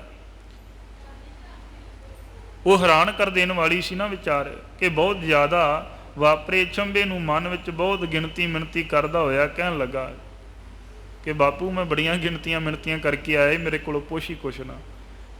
ਹੇ ਪਿਤਾ ਜੀ ਸੁਣ ਲਵੋ, ਇਹ ਦਰਵੇਸ਼ ਖੁਦਾ ਦਾ ਰੂਪ ਹੈ। ਤੁਸੀਂ ਗੱਲਾਂ ਕਰਦੇ ਜੇ ਨਾ, ਤੁਸੀਂ ਕਹਿੰਦੇ ਜੇ ਕਿ ਅਸੀਂ ਦੇਖੋ ਜਲਦੀ ਹੀ ਵਾਪਸ ਆ ਗਏ, ਤਾਂ ਪਰ ਅਸੀਂ ਤਾਂ ਕਈ ਹਜ਼ਾਰਾਂ ਸਾਲ ਬਿਤਾ ਦਿੱਤੇ, ਲੱਖਾਂ ਪਤਾਲ ਤੇ ਲੱਖਾਂ ਗਾਸ ਵਿਖਾਏ ਨੇ ਇਹਨਾਂ ਨੇ, ਫਿਰ ਵੀ ਅਜੇ ਅੰਤ ਜਿਹੜਾ ਨਾ ਨਹੀਂ ਹੋਇਆ। ਜਦ ਦੇਖੇ ਤਾਂ ਦੇਖ ਵੇਖ ਕੇ ਮੈਂ ਥੱਕ ਕੇ ਹਾਰ ਗਿਆ ਸੀ ਤੇ ਫਿਰ ਮੈਂ ਬੇਨਤੀ ਕਰਕੇ ਇਹਨਾਂ ਨੂੰ ਵਾਪਸ ਲੈ ਕੇ ਆਇਆ। ਜੇ ਜਿੱਥੇ ਕਿਤੇ ਇਹਨਾਂ ਦੀ ਸੰਗਤ ਵੇਖੀ ਨਾ, ਜੋ ਇਹਨਾਂ ਦੇ ਚਰਨਾਂ ਕਮਲਾਂ ਵਿੱਚ ਦੇਖੋ ਕਿ ਇਹਨਾਂ ਦੇ ਪ੍ਰੇਮੀ ਬਹੁਤ ਇਹਨਾਂ ਦੀ ਪੂਜਾ ਕਰਦੇ। ਦਸਤਗੀਰ ਅਨੋਖੀ ਵਾਰਤਾ ਸੁਣ ਕੇ ਨਾ ਆਪਣੇ ਬਾਲਕ ਦੀ ਜੀਭਾ ਤੋਂ ਤੇ ਵਿਚਾਰ ਲੱਗਾ, ਸਮਝ ਨਹੀਂ ਸੀ ਪੈ ਰਹੀ ਇਹਦੇ ਮਨ 'ਚ। ਇਸ ਥਾਂ ਤੇ 2 ਘੜੀਆਂ ਬੀਤੀਆਂ। ਕਹਿਣ ਲੱਗੇ ਕਿ ਬੈਠੇ ਹੀ ਰਹੇ ਤੇ ਕੋਈ ਨਹੀਂ ਉੱਠਿਆ। ਇਹ ਕਹਿੰਦਾ ਹੈ ਕਿ ਅਣਗਿਣਤ ਸਾਲਾਂ ਦੇ ਵਿੱਚ ਦੇਖੋ ਜੀ ਤੁਸੀਂ ਕਹਿ ਰਹੇ ਜੇ ਕਿ ਬਤਾ ਕੇ ਫਿਰ ਜਿਹੜਾ ਸਾਰੀ ਭਾਲ ਕੀਤੀ, ਪਰ ਅਸੀਂ ਤਾਂ ਕਹਿ ਰਹੇ ਤੁਸੀਂ ਛੇਤੀ ਆ ਗਏ। ਲੱਖਾਂ ਪਤਾਲ ਲੱਖਾਂ ਗਾਸ ਦਿਖਾਏ ਨੇ। ਸਾਰੀ ਗੱਲ ਅਚੰਭਵ ਜਾਣ ਕੇ ਨਾ ਪੀਰ ਮਨ ਦੇ ਵਿੱਚ ਹੈਰਾਨੀ ਪੈਦਾ ਕਰ ਰਿਹਾ ਕਿ ਸਾਰੇ ਮੇਰੀ ਈਨ ਮੰਨਦੇ ਨੇ। ਹਿਰਦੇ ਵਿੱਚ ਕਾਫੀ ਦੇਰ ਵਿਚਾਰ ਕਰਦਾ ਰਿਹਾ। ਕਹਿਣ ਲੱਗਾ ਸਾਰੇ ਪੀਰ ਤਾਂ ਮੇਰੀ ਬਹੁਤ ਵਡਿਆਈ ਕਰਦੇ ਨੇ, ਸਾਰੇ ਜਿਹੜੇ ਪੀਰ ਨੇ ਮੇਰੀ ਵਡਿਆਈ ਕਰਦੇ, ਪਰ ਕਰਾਮਾਤ ਵਿੱਚ ਮੇਰੇ ਬਰਾਬਰ ਸੰਸਾਰ ਵਿੱਚ ਕੋਈ ਦੂਸਰਾ ਨਹੀਂ ਹੈ। ਮੈਂ ਸਮਝਦਾ ਸੀ, ਈਨ ਮੰਨਦੇ ਸੀ ਸਾਰੇ। ਸਾਰੇ ਦੇਸ਼ ਨੇ ਇੱਥੋਂ ਤੱਕ ਜਿਹੜਾ ਇਹਨਾਂ ਜ਼ੋਰ ਦੇ ਨਾਲ ਕਦਮਾਂ ਵਿੱਚ ਐ ਮੇਰੇ ਕਦਮਾਂ ਦੇ ਵਿੱਚ ਸਾਰਿਆਂ ਸਿਰ ਝੁਕਾਇਆ, ਜਿਵੇਂ ਸਮੇਰ ਪਰਬਤ ਅੱਗੇ ਰੇਤ ਦਾ ਕਿਣਕਾ ਲੱਗ ਰਿਹਾ ਹੋਵੇ। ਇਵੇਂ ਮੇਰੀ ਕਰਾਮਾਤ ਇਹਦੇ ਸਾਹਮਣੇ ਰੱਤੀ ਭਰ ਵੀ ਨਹੀਂ ਰਹੀ। ਇਹ ਤਾਕਤਵਰ ਹੈ, ਇਹ ਕੋਈ ਮਨੁੱਖੀ ਸਰੀਰ ਨਹੀਂ ਹੋ ਸਕਦਾ। ਖੁਦਾ ਨੇ ਆਪ ਹੀ ਇਹ ਰੂਪ ਧਾਰਨ ਕੀਤਾ ਹੈ ਤੇ ਇਹਦੇ ਬਰਾਬਰ ਕੋਈ ਹੋਰ ਨਹੀਂ ਹੋ ਸਕਦਾ। ਮੈਨੂੰ ਦੋਵੇਂ ਹੱਥ ਜੋੜ ਕੇ ਨਮਸਕਾਰ ਕਰਨੀ ਬਣਦੀ ਕਿ ਮੈਂ ਇਹਦੇ ਚਰਨਾਂ 'ਚ ਨਮਸਕਾਰ ਕਰਾਂ, ਕਿਉਂਕਿ ਨਮਸਕਾਰ ਕਰਨੀ ਬਣਦੀ ਹੈ। ਸੋਚ ਰਿਹਾ ਹੈ ਉਹ ਵਿਚਾਰ ਕੇ ਨਾ ਗੁਰੂ ਜੀ ਦੇ ਚਰਨ ਕਮਲਾਂ 'ਤੇ ਪੈ ਕੇ ਲਿਪਟ ਗਿਆ। ਕਹਿਣ ਲੱਗੇ ਹਿਰਦੇ ਵਿੱਚੋਂ ਸਾਰਾ ਹੰਕਾਰ ਨਸ਼ਟ ਹੋ ਗਿਆ। ਸਾਰੇ ਮੁਰੀਦਾਂ ਨੂੰ ਆਖਿਆ ਇਹਨਾਂ ਦੇ ਚਰਨੀ ਲੱਗ ਕੇ ਆਪਣੀ ਭੁੱਲ ਬਖਸ਼ਾਓ ਜੀ। ਤੇ ਇਹਨਾਂ ਨੂੰ ਮਨੁੱਖੀ ਜਾਮਾ ਨਾ ਸਮਝੋ, ਇਹ ਖੁਦਾ ਦਾ ਸਰੂਪ ਪਹਿਚਾਨ ਲਵੋ। ਸਾਰਿਆਂ ਨੂੰ ਦੇਖੋ ਦਸਤਗੀਰ ਸਾਰਿਆਂ ਨੂੰ ਬਚਨ ਆਪਣੇ ਸੇਵਕਾਂ ਨੂੰ ਦੱਸ ਰਹੇ। ਆਪਣੇ ਪੀਰ ਦੀ ਆਗਿਆ ਸੁਣ ਕੇ ਨਾ ਲੋਕਾਂ ਨੇ ਗੁਰੂ ਜੀ ਨੂੰ ਸੱਚਮੁੱਚ ਦੇਖੋ ਗੁਣਾਂ ਦਾ ਸਮੁੰਦਰ ਜਾਣਿਆ ਤੇ ਮੁਰੀਦ ਹੋ ਕੇ ਨਾ ਸਾਰੇ ਦੇਖੋ ਉਸੇ ਪਲ ਹੀ ਗੁਰੂ ਦੇ ਚਰਨੀ ਪੈ ਗਏ। ਕਹਿਣ ਲੱਗੇ ਕਈ ਤਰ੍ਹਾਂ ਦੀਆਂ ਭਟਾਵਾਂ ਗੁਰੂ ਦੇ ਚਰਨਾਂ 'ਚ ਰੱਖੀਆਂ ਏ ਤੇ ਸਭ ਦੀਆਂ ਬਾਹਾਂ ਜਿਹੜੀਆਂ ਉੱਪਰ ਸੀ ਨਾ ਉੱਪਰ ਤੋਂ ਹੇਠਾਂ ਆ ਗਈਆਂ, ਪਹਿਲਾਂ ਵਾਂਗ ਜਿਹੜਾ ਇਹਨਾਂ ਉਹ ਠੀਕ ਹੋ ਗਏ ਨੇ, ਕਿਉਂ ਗੁਰੂ ਨੇ ਦੇਖੋ ਅਪਾਰ ਕਿਰਪਾ ਕੀਤੀ ਹੈ। ਤੇਸ਼ਨ ਬਦਾ ਬਦੇ ਮਹਾਨਾ, ਉਸੇ ਪਲ ਹੀ ਗੁਰੂ ਜੀ ਦੀ ਬਹੁਤ ਸ਼ਰਧਾ ਜਿਹੜੀ ਨਾ ਕਹਿਣ ਲੱਗੇ ਕਿ ਬਗਦਾਦ ਦੇ ਸੰਗਤ ਦੇ ਹਿਰਦੇ ਵਿੱਚ ਵਧਣੀ ਸ਼ੁਰੂ ਹੋ ਗਈ। ਪੂਜਨ ਲਗੇ ਉਹ ਸਰਬਤੁਰ ਕਾਨਾ, ਤੇ ਸਾਰੇ ਮੁਸਲਮਾਨ ਦੇ ਵਿੱਚ ਕਹਿਣ ਲੱਗੇ ਕਿ ਮੁਸਲਮਾਨ ਭਾਈਚਾਰਾ ਜਿਹੜਾ ਸੀ ਨਾ ਕਿ ਗੁਰੂ ਨੂੰ ਪੂਜਣ ਲੱਗ ਪਿਆ। ਪ੍ਰਭੂ ਸਭ ਕੋ ਦੀਨੋ ਉਪਦੇਸਾ, ਕਿ ਸਤਿਗੁਰੂ ਗੁਰੂ ਨਾਨਕ ਮਹਾਰਾਜ ਜੀ ਨੇ ਸਾਰਿਆਂ ਨੂੰ ਉਪਦੇਸ਼ ਦਿੱਤਾ। ਸਤਨਾਮ ਸਿਮਰੋ ਗਤ ਦੇਸਾ, ਪ੍ਰਭੂ ਦੇ ਨਾਮ ਦਾ ਸਿਮਰਨ ਜਿਹੜਾ ਇਹਨਾਂ ਪਾਸ਼ਾ ਕਹਿਣ ਲੱਗੇ ਕਿ ਰੋਜ਼ਾਨਾ ਕਰੋ ਜੀ। ਅੱਖ ਬਾਦ ਕੋ ਭੂਲ ਨ ਕਰੀਏ, ਪਾਸ਼ਾ ਕਹਿਣ ਲੱਗੇ ਕਦੇ ਭੁੱਲ ਕੇ ਵੀ ਪੱਖਬਾਜੀ ਨਹੀਂ ਕਰਨੀ, ਕਿਸੇ ਦੇ ਵਿੱਚ ਆਪਣਾ ਜਿਹੜਾ ਨਾ ਵਿਰੋਧ ਨਾ ਅਦਾ ਕਰਿਓ। ਇਕ ਖੁਦਾਏ ਸਭ ਬਿਨੇ ਨਿਹਾਰੇ, ਸਾਰਿਆਂ ਵਿੱਚ ਇੱਕੋ ਖੁਦਾ ਦਾ ਰੂਪ ਜਿਹੜਾ ਇਹਨਾਂ ਉਹ ਦੇਖਣਾ ਹੈ। ਕਰੋ ਜੇ ਦਿਲ ਅਸ ਬਿਦ ਅਭਿਆਸਾ, ਜੋ ਇਸ ਪ੍ਰਕਾਰ ਵਿਧੀ ਦੇ ਨਾਲ ਦ੍ਰਿੜ ਅਭਿਆਸ ਕਰੇਗਾ ਨਾ, ਪਾਸ਼ਾ ਕਹਿਣ ਲੱਗੇ ਜਿਹੜਾ ਇਹਨਾਂ ਗੱਲਾਂ ਨੂੰ ਮੰਨੇਗਾ ਪ੍ਰਾਪਤ ਹੋਏ ਮੁਕਤ ਸੁਖ ਰਾਸਾ, ਤਾਂ ਉਹਨੂੰ ਦੇਖੋ ਸੁੱਖਾਂ ਦੀ ਪੂੰਜੀ ਭਾਵ ਕੇ ਮੋਕਸ਼ ਦੀ ਦਾਤ ਭਾਵ ਮੁਕਤੀ ਪ੍ਰਾਪਤ ਹੋਵੇਗੀ। ਕਿਤਕ ਦਿਵਸ ਗੁਰ ਤਹਾਂ ਗੁਜਾਰੇ, ਗੁਰੂ ਜੀ ਨੇ ਉਸ ਥਾਂ ਤੇ ਕਹਿਣ ਲੱਗੇ ਕੁਝ ਦਿਨ ਜਿਹੜਾ ਇਹਨਾਂ ਗੁਜ਼ਾਰਨ ਕੀਤੇ। ਇਹ ਉਪਦੇਸ਼ ਅਦਕ ਨਰ ਤਾਰੇ, ਆਪਣੀ ਸਿੱਖਿਆ ਦੇ ਕੇ ਬਹੁਤ ਲੋਕਾਂ ਦਾ ਉਧਾਰ ਮੇਰੇ ਪਾਤਸ਼ਾਹ ਜੀ ਨੇ ਕਰ ਦਿੱਤਾ। ਔਰ ਗਵਨ ਕੀ ਕੀਨ ਤਿਆਰੀ, ਫਿਰ ਚੱਲਣ ਦੀ ਤਿਆਰੀ ਕੀਤੀ ਨਮਸਕਾਰ ਤੇ ਚਰਨ ਹਮਾਰੀ, ਤੇ ਉਹਨਾਂ ਦੇ ਚਰਨਾਂ ਕਮਲਾਂ ਨੂੰ ਸਾਡੀ ਨਮਸਕਾਰ ਹੈ ਕਿ ਜਿਨ੍ਹਾਂ ਨੇ ਦੇਖੋ ਆਪਣੇ ਜੀਵਨ ਨੂੰ ਸਫਲ ਕੀਤਾ। ਕਵੀ ਨੇ ਅਖੀਰ ਤੇ ਇਸ ਅਧਿਆਏ ਵਿੱਚ ਜਿਹੜਾ ਇਹਨਾਂ ਸ਼ਬਦ ਵਰਤਿਆ ਹੈ ਨਮਸਕਾਰ ਤੇ ਚਰਨ ਹਮਾਰੀ, ਕਿ ਫਿਰ ਦੇਖੋ ਪਾਤਸ਼ਾਹ ਜੀ ਅੱਗੇ ਨੂੰ ਰਵਾਨਾ ਹੋ ਗਏ। ਕਵੀ ਕਹਿਣ ਲੱਗੇ ਕਿ ਅਸੀਂ ਉਹਨਾਂ ਦੇ ਚਰਨਾਂ 'ਚ ਨਮਸਕਾਰ ਕਰਦੇ ਹਾਂ ਕਿ ਜਿਨ੍ਹਾਂ ਨੇ ਦੇਖੋ ਗੁਰੂ ਨਾਨਕ ਮਹਾਰਾਜ ਜੀ ਦੇ ਚਰਨਾਂ ਵਿੱਚ ਨਮਸਕਾਰ ਕੀਤੀ ਤੇ ਦਸਤਗੀਰ ਪੀਰ ਨੇ ਆਪਣੇ ਜੀਵਨ ਦਾ ਸੁਧਾਰ ਕੀਤਾ। ਉਸ ਬਾਲਕ ਨੇ ਗੁਰੂ ਨਾਨਕ ਮਹਾਰਾਜ ਜੀ ਦਾ ਹੱਥ ਫੜ ਕੇ ਦੇਖੋ ਜਿੱਥੇ ਜਿੱਥੇ ਪਾਤਸ਼ਾਹ ਜੀ ਜਿੱਧਰ ਨੂੰ ਲੈ ਕੇ ਗਏ ਉਸ ਬਾਲਕ ਨੂੰ ਨਾਲ ਉਹ ਜਿਹੜਾ ਇਹਨਾਂ ਗਿਆ ਹੈ, ਕਿੰਨੇ ਭਾਗਾਂ ਵਾਲਾ ਤੇ ਕਿਰਪਾ ਵਾਲਾ ਜਿਹੜਾ ਇਹਨਾਂ ਉਹਨੇ ਆਪਣਾ ਜੀਵਨ ਬਣਾ ਲਿਆ। ਸੋ ਸਤਿਗੁਰੂ ਜੀ ਕਿਰਪਾ ਕਰਨ ਜੀ। ਇੱਥੇ ਹੀ ਅਧਿਆਏ ਦੀ ਸਮਾਪਤੀ ਹੈ। ਦਾਸ ਦੇ ਕੋਲੋਂ ਗੁਰ ਇਤਿਹਾਸ ਦੀ ਵਿਚਾਰ ਕਰਦਿਆਂ ਹੋਈਆਂ ਭੁੱਲਾਂ ਦੀ ਖਿਮਾ ਆਪ ਗੁਰੂ ਪਿਆਰੀ ਸੰਗਤ ਧੰਨ ਗੁਰੂ ਗ੍ਰੰਥ ਸਾਹਿਬ ਜੀ ਬਖਸ਼ਣਯੋਗ ਨੇ ਦਾਸ ਨੂੰ ਅਣਜਾਣ ਬੱਚਾ ਸਮਝ ਕੇ ਮਾਫ ਕਰਿਓ। ਸਤਿਗੁਰੂ ਦੇ ਚਰਨਾਂ ਵਿੱਚ ਸੀਸ ਝੁਕਾਓ, ਰਸਨਾ ਤੋਂ ਕਰੋ ਉਚਾਰਨ, ਆਖੋ ਜੀ ਵਾਹਿਗੁਰੂ ਜੀ ਕਾ ਖਾਲਸਾ ਵਾਹਿਗੁਰੂ ਜੀ ਕੀ